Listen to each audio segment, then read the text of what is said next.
Hello, I'm so happy to welcome you to another GPS preview.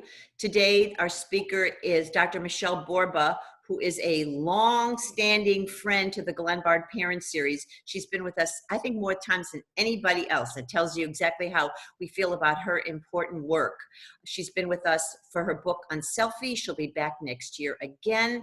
And we've asked her to do something a little different this time. In our conversation, she suggested that perhaps it might be best to have students ask the questions that are on their minds as we discuss stress at this time. So this is a joint venture between the Glenbard Parent Series and Reality Illinois, which is the teen board to the DuPage County Health Department, the prevention leadership team.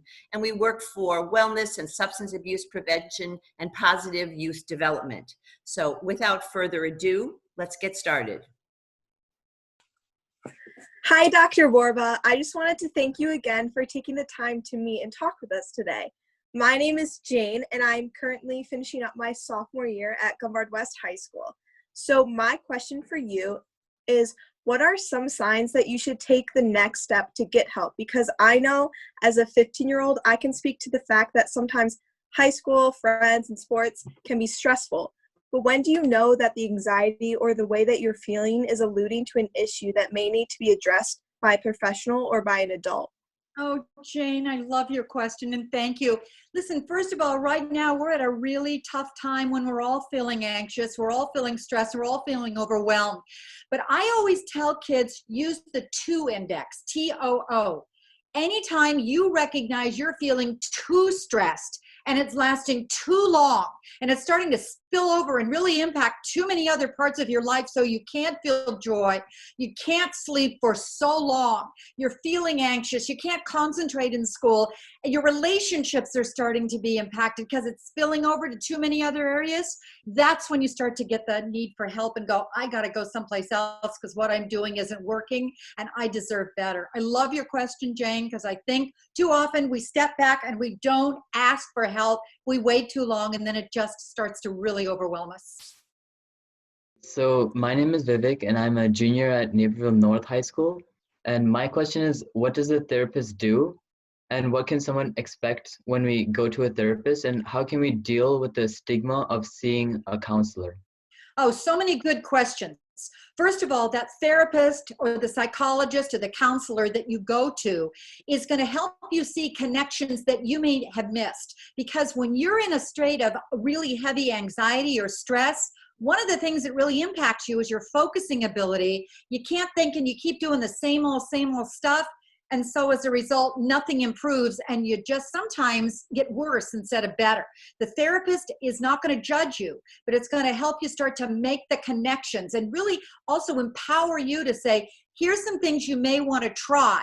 So you've got a little more to-do list of options that you can think of. And it's going to also, most importantly, give you abilities to strengthen so you can cope. Because when you're stressed out and overwhelmed, you don't have that ability to cope and regulate, and it really impacts you.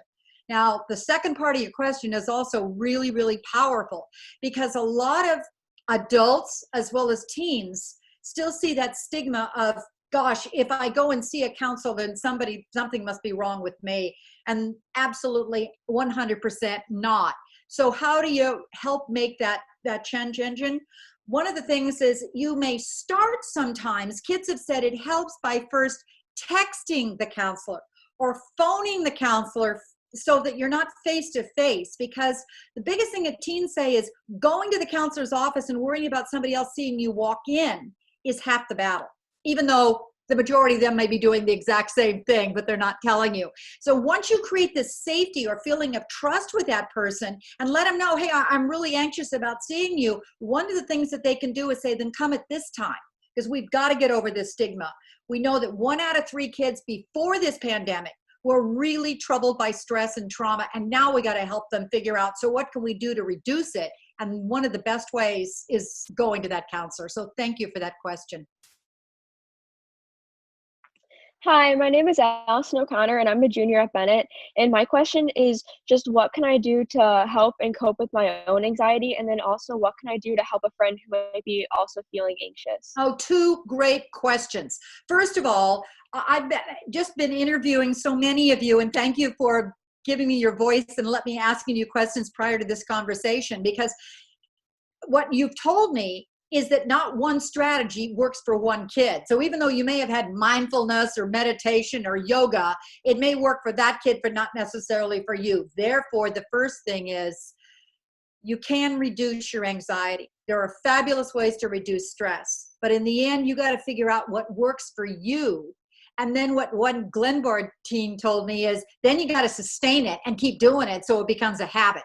So you may want to try some ideas or go online and start picking out, hey, are there ideas that I could just put onto trial for myself?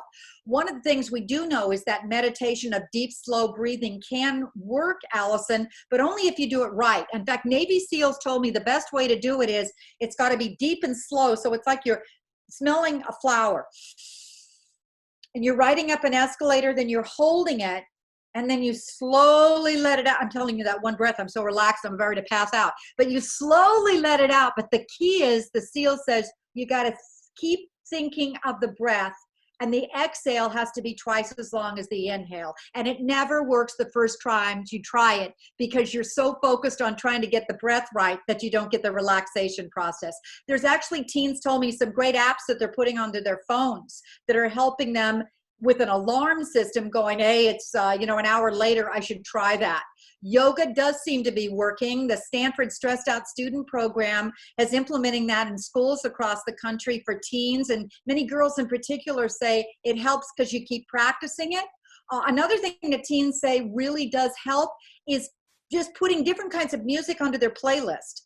But when I say what's the music that works, we're going to get credit. They said our generation's music is better than yours because we have less beats than ours, so they slow down when they breathe. And I'm going, we finally got some credit. So they're putting on slow kind of just deep breathing stuff to just relax them at certain points. And I said, what happens when you do it right? She says, oh, I always crank up Elton John, I'm Still Standing, and just keep charging around the room going, I made it. So the key is, Allison, you got to figure out what works for you.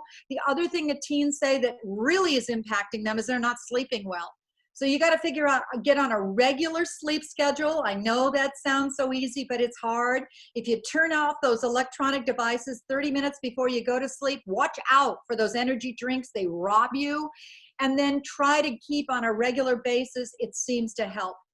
Now, that in line, the first thing is there's not one strategy. You got to figure out what works for you and then keep regularly doing it. But the next thing I love, Allison, is you asked about what's the best way to help a friend. What we've discovered is teens very often are the lifeline. Many kids are afraid to go get help. And it's you that finally reached out and says, I'm seeing a change in you, or are you okay? Or would you like me to help you go and walk to the counselor? In fact, one of the most important things that teens can do is walk them to the counselor and saying, I see a change in you. Because first of all, you're verifying what you see and probably what that other kid sees. Something's going on that's not right. And now, no, don't be judgmental, but simply say, maybe what can I do? Or would you like me to help you talk to your mom or your dad about it? Because a lot of teens also said they're too embarrassed to tell a mom or dad. They don't want to hurt them or disappoint them. That's so sad because parents love you so much, but very often they may not know what a deep distress you're in. So I think that's a really critical thing. In a dangerous situation, don't wait. If you're really concerned about that person and you think there's a possibility that they could act on those feelings, don't be the one that says, I wish I would have. Pick up the phone and say, I'm concerned, here's what's going on down. The bottom line is, I think all of you, you've asked some incredible questions. We're all going through some real stress, but I think that who's really got the stress levels are teens. You're going through a grief of real disappointments in your life, real concerns, there's uncertainty, and it boosts your anxiety levels.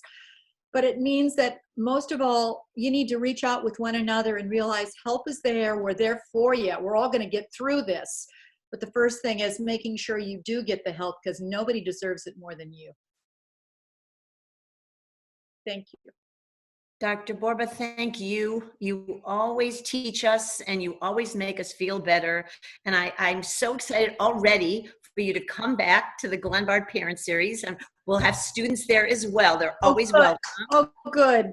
And everybody should circle their calendar for April 14th next year when you return, and you'll be talking about one of your books you've talked to us about in the past, Unselfie, and now you will be talking about a new book that I'm so anxious to read about thrivers and what can we do and how can we teach these habits that keep kids healthy. So really, go ahead. Just to add one thing about that, I think for a parent listening and for a kid listening, I think these are golden opportunities when we realize it's an unpredictable, uncertain world, but resilient kids are made, not born. It's not part of your DNA. It's habits that you can actually learn that'll help you, not just now, but it's going to be an uncertain world the rest of your life. Don't try to do too much, guys, not too much, but just pick a couple of things and keep trying. Keep trying it over and over again. Don't be afraid to reach out and get help because the adults are out there. We know that you're hurting, and we want to be able to step up and help you. Thank you, Dr. Borba, for your time. Thank you, students. Great questions. Oh, fabulous. Thank you. Be safe.